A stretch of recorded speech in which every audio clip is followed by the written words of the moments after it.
Ancient strategy, modern sales, one usable line per episode. Last time, don't change them, change conditions. Today, the illusion of influence. And why most of what we call influence is really just reaction. I consider myself pretty good at reading people. I adjust my pitch on the fly, mirror their energy, pick up on cues. I thought that was influence. That's adaptation. Valuable, but not influence. What's the difference? Adaptation means you're reacting to what they give you. Influence means you shaped what they're thinking before they give you anything. By the end of this episode, you'll know how to stop reacting and start engineering the outcome. So when I'm in a meeting, reading the room, adjusting in real time, I'm not influencing. I'm following. You're skilled at following, but the direction was set by someone else. That's uncomfortable to hear. I always thought quick adaptation was the mark of a good salesperson. It's the mark of a good reactor. A good influencer has already shaped the conversation before it starts. The adaptation is a safety net, not the strategy. So real influence happens before the meeting. Before, during, and in between. But it's designed, not improvised. Sun Tzu made this distinction clearly. Ning shi di ren zi ji zhe, li ji yi, ning shi di ren bu der ji zhe, hai ji yi. He who can make the enemy come of his own accord does so by offering advantage. He who can prevent the enemy from coming does so by threatening harm. You create the conditions, and they move on their own. In Weak Points and Strong, Sun Tzu describes the master commander, one who controls the battlefield without the enemy realizing it. Gu Shan Gong Zhe, Di Bu Ji Qi Suo Shou. The skilled attacker strikes where the enemy cannot defend. Not through surprise, through design. The enemy responds to a situation that was engineered. So influence isn't a talent. It's a design skill. Exactly, and it has 3 components. Each one you can build deliberately. Show me. The 3 layers of engineered influence. Control the agenda. Seed the criteria, shape the emotion, do all 3, and the decision forms before you make the ask. Let's start with the agenda. Whoever sets the agenda controls the conversation. If the prospect sets it, you're answering their questions. If you set it, they're exploring your framework. Before any meeting, send a brief agenda. Here's what I'd like us to cover, and one question I'd love your input on. Now you've shaped the path. This doesn't mean controlling the conversation rigidly. It means choosing the starting point. And starting points determine destinations. Second layer, seed the criteria. Before a prospect evaluates your solution, they need criteria.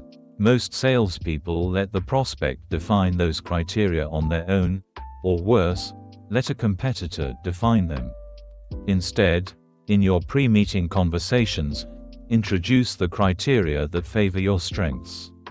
The 3 things companies in your space care most about are X, Y, and Z. If those criteria are genuinely relevant, you set the evaluation framework. Third, shape the emotion. Decisions aren't made on logic alone. They're confirmed by emotion. Before the meeting, create a sense of possibility. Share a quick win. Describe what success looks like for someone like them. When they walk into the meeting already feeling optimistic, your proposal amplifies that feeling instead of creating it from scratch. So the meeting becomes confirmation, not persuasion. Because you've already done the work. The meeting is just where the design becomes visible. 3 layers, agenda, criteria, emotion. All set before the conversation. Now here's what most people miss. These 3 layers compound. Set the agenda, and the criteria feel natural. Seed the criteria, and the emotion follows. Shape the emotion, and the decision forms before the close. So I don't need to be the most charismatic person in the room. Charisma is overrated in sales.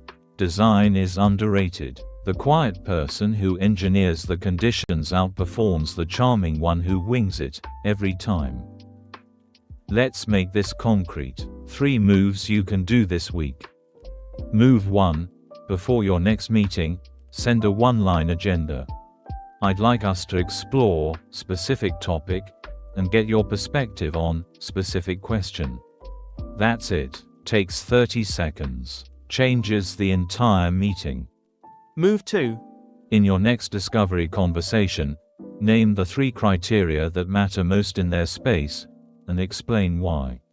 From what we see, the companies getting results focus on A, B, and C. You've just set the evaluation framework, and it happens to align with your strengths. And move 3. Before the meeting, share one success story that matches their situation. Not a case study, a quick anecdote. One company like yours saw X result in Y timeframe. A single data point wrapped in a story. It seeds optimism, and optimism compounds. The one line. Let's hear it. Influence is engineered, not forced. Design the outcome, don't perform your way to it. Every time you feel the urge to be more persuasive, pause. Have you set the agenda? Seeded the criteria? Shaped the emotion? If not, you're improvising. And improvisation is reaction wearing a confident mask. So the best influences don't look like influences. They look like people who are always prepared. That's because they are. Here's a test. After your next meeting, ask yourself, did I set the agenda, or did I follow theirs? If you followed, next time, send that one-line agenda first. Watch the dynamic change. You're testing whether I'm leading or reacting. What if the prospect resists my agenda? Then you've learned something valuable. Their resistance tells you what they care about. That's not a failure, that's intelligence. Adjust the design. Don't abandon it. 3 tools. Influence is engineered, not forced. Set the agenda, and seed the criteria. All about design, not charisma. Let's lock them in. My takeaway: most of what we call influence is actually reaction, adapting to conditions someone else set. Real influence is engineered. You control the agenda, you seed the criteria, you shape the emotion, the decision forms before you make the ask. Keep going. Sun Tzu's master commander controls the battlefield through design, not force. In sales, that means engineering the conditions, agenda, criteria, emotion, so the meeting is confirmation, not persuasion. One principle: influence is engineered, not forced. Drill zone. Come back here before any high-stakes meeting. You're about to walk into an important meeting.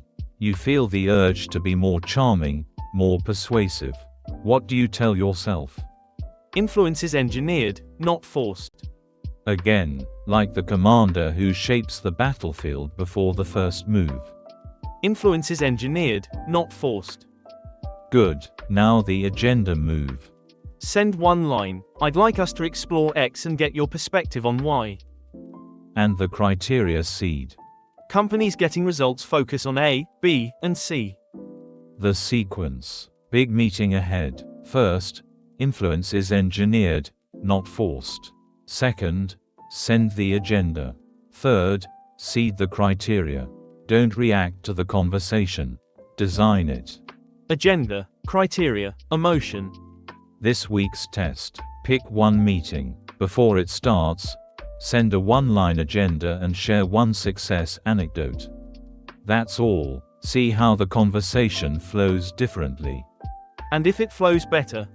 You've just experienced the difference between reacting and engineering. One exhausts you, the other compounds. Which move should I try first? Whichever fits your week. A. Influence is engineered, not forced. B. Send a one-line agenda before the meeting. Or C. Companies getting results focus on A, B, and C. Drop your pick in the comments. I read every one. What's next?